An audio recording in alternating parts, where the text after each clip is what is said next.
ബി.ജെ.പിയുടെ സംസ്ഥാന അധ്യക്ഷ സ്ഥാനത്തു നിന്നും കെ സുരേന്ദ്രൻ മാറി രാജീവ് ചന്ദ്രശേഖർ ആ സ്ഥാനം ഏറ്റെടുക്കുമ്പോൾ പ്രതിസന്ധിയിലാകുന്നത് മലയാളത്തിന്റെ പ്രിയപ്പെട്ട വാർത്താ ചാനലായ ഏഷ്യാനെറ്റ് കൂടിയാണ്. സ്വന്തം മുതലാളി തന്നെ ബി.ജെ.പി സംസ്ഥാന അധ്യക്ഷനായി എത്തുന്നത് കേരളത്തിലെ ഏറ്റവും വലിയ വാർത്താ ചാനലായ ഏഷ്യാനെറ്റിനും പുതിയ വെല്ലുവിളിയാകും. ബാർക്ക് റേറ്റിംഗ് മുൻനിർത്തി ചാനൽ കിടമത്സരം ശക്തമായിരിക്കെ ചാനലിന്റെ നിഷ്പക്ഷതയിൽ എതിരാളികൾ സംശയങ്ങൾ ഉന്നയിക്കും. ഇത് ചാനൽ ചർച്ചകളിലും രാഷ്ട്രീയ ആരോപണങ്ങളിലും പ്രകടമാകും. കഴിഞ്ഞ കുറച്ചു കാലങ്ങളായി ഏഷ്യാനെറ്റ് ന്യൂസുമായി നല്ല ബന്ധമല്ല CPM-നുള്ളത്. കഴിഞ്ഞ ദിവസം റിപ്പോർട്ടർ TV പുറത്തുവിട്ട ന്യൂസ് കാർഡിൽ പോലും ഏഷ്യാനെറ്റിന്റെ ഉടമ ബി.ജെ.പി സംസ്ഥാന അധ്യക്ഷനായി എന്നതായിരുന്നു കുറിപ്പ്. ഏഷ്യാനെറ്റിലെ പ്രധാന അവതാരകനായ വിനു വി ജോൺ നിയന്ത്രിക്കുന്ന ന്യൂസ് അവർ ചർച്ചയിൽ CPM പ്രതിനിധികൾ ഇപ്പോഴും പങ്കെടുക്കാറില്ല. അവർക്ക് നിരത്താൻ മൂർച്ചയുള്ള ഒരു ആയുധമായി രാജീവ് ചന്ദ്രശേഖറിന്റെ പുതിയ സ്ഥാനാരോഹണം മാറും. ഈ അപകടം മുന്നിൽ കണ്ട് ഏഷ്യാനെറ്റ് ന്യൂസിന്റെ നേരിട്ടുള്ള മേൽനോട്ടത്തിൽ നിന്നും മാറാൻ രാജീവ് ചന്ദ്രശേഖർ തയ്യാറാവുമോ എന്നാണ് പൊതുസമൂഹം ഉറ്റുനോക്കുന്നത്. രാഷ്ട്രീയ ആരോപണങ്ങൾ ഉന്നയിക്കുമ്പോൾ ഇനി മറ്റു രാഷ്ട്രീയ പാർട്ടികളെ സംബന്ധിച്ച് ഏഷ്യാനെറ്റും പ്രധാന ടാർഗറ്റായി മാറാനാണ് സാധ്യത. കുംഭമേളയെ ഹിന്ദുത്വ രാഷ്ട്രീയത്തിന്റെ വിപണനത്തിലുള്ള മേളയായി ഉയർത്തി കാണിക്കുന്നതിന് എതിരായി ചാനലിന്റെ പരാമർശം സംഘപരിവാർ കേന്ദ്രങ്ങളെ അരിശം കൊള്ളിച്ചിരുന്നു. സമൂഹ മാധ്യമങ്ങളിലും മറ്റുമായി അലയടിച്ചുയർന്ന വിമർശനം ചാനൽ ഉടമയും കേരളത്തിലെ NDA കൺവീനറുമായ രാജീവ് ചന്ദ്രശേഖറിന്റെ മുന്നിലും എത്തിയിരുന്നു. സാമൂഹ്യ മാധ്യമങ്ങളിൽ സജീവമായ സംഘപരിവാർ അനുകൂലികൾ കവർ സ്റ്റോറിയിലെ കുംഭമേളയ്ക്കെതിരായ പരാമർശം ചൂണ്ടിക്കാട്ടി രാജീവ് ചന്ദ്രശേഖറിന് മെസ്സേജ് അയക്കുകയായിരുന്നു.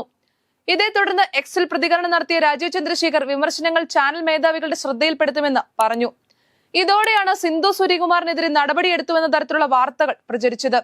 ലക്ഷക്കണക്കിന് വിശ്വാസികൾ പങ്കെടുക്കുന്ന കൂട്ടായ്മയെക്കുറിച്ച് അവധാനയില്ലാത്തതും പരിഹസിക്കുന്ന തരത്തിലുള്ള പരാമർശങ്ങൾ നടത്തരുതെന്ന് ചാനൽ നേതൃത്വത്തോട് അപേക്ഷിച്ചിട്ടുണ്ടെന്നായിരുന്നു രാജീവ് ചന്ദ്രശേഖറിന്റെ എക്സിലെ കുറിപ്പിൽ പറഞ്ഞിട്ടുള്ളത്.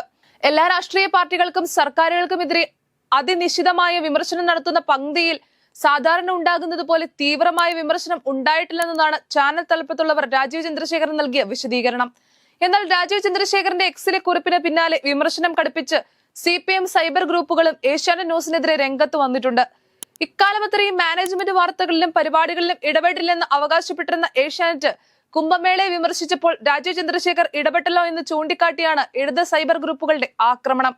നല്ല ഗവേഷണം നടത്തിയാണ് CPM സൈബർ ഹാൻഡിലുകൾ ഏഷ്യാനെറ്റ് ന്യൂസിനെതിരെ യുദ്ധം ചെയ്യുന്നത്. അതേസമയം നാൾക്കുനാൾ TV ചാനലുകളിലൂടെ വാർത്ത കാണുന്നവരുടെ എണ്ണം കുറഞ്ഞു വരികയാണ്. അധികം പേരും പത്രവായന ഉപേക്ഷിച്ച് വാർത്തകൾ അറിയുന്നത് ടെലിവിഷനിലേക്ക് എത്തിയിരുന്നു. ഇപ്പോഴിതാ ടെലിവിഷനെയും ഉപേക്ഷിച്ച് സ്വന്തം കൈകളിലുള്ള മൊബൈലുകളിൽ വാർത്ത കാണുന്ന രീതിയാണ് ഏവരും അവലംബിക്കുന്നത്. ഈ പ്രവണത വാർത്താ ചാനലുകളുടെ റേറ്റിംഗിനെയും വലിയ തോതിൽ ബാധിച്ചിരിക്കുകയാണ്. കാലാകാലങ്ങളായി മുൻനിരയിലുള്ള വാർത്താ ചാനലാണ് ഏഷ്യാനെറ്റ്. ആ ഏഷ്യാനെറ്റിന്റെ പോലും പ്രേക്ഷകരുടെ എണ്ണം ഗണ്യമായി കുറഞ്ഞിരിക്കുകയാണ്. ബാർക്ക് റേറ്റിംഗ് നില പുറത്തു വരുമ്പോൾ ഏഷ്യാനെറ്റിന്റെ പോയിന്റ് നില 76ലേക്ക് കൂപ്പുകുത്തിയ നിലയിലാണ്. പോയിന്റ് നില 75ലേക്ക് താഴ്ന്നിട്ടും ഒന്നാം സ്ഥാനം നിലനിർത്താനായെന്നത് മാത്രമാണ് ഏഷ്യാനെറ്റ് ന്യൂസിന് ആശ്വാസകരമായ കാര്യം. ഒന്നാം സ്ഥാനം നിലനിർത്താനായെങ്കിലും തൊട്ടുമുന്നുള്ള ആഴ്ചയേക്കാൾ 0.9 പോയിന്റ് കുറഞ്ഞത് ഏഷ്യാനെറ്റ് ന്യൂസിന് തിരിച്ചടിയാണ്.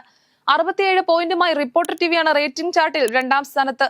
മുൻപത്തെ ആഴ്ചയിലേക്കാൾ 0.6 പോയിന്റ് വർദ്ധിപ്പിച്ചാണ് റിപ്പോർട്ടർ 67 പോയിന്റിലേക്ക് എത്തിയത്. 61.74 പോയിന്റുമായി 24 ന്യൂസാണ് മൂന്നാം സ്ഥാനത്തുള്ളത്.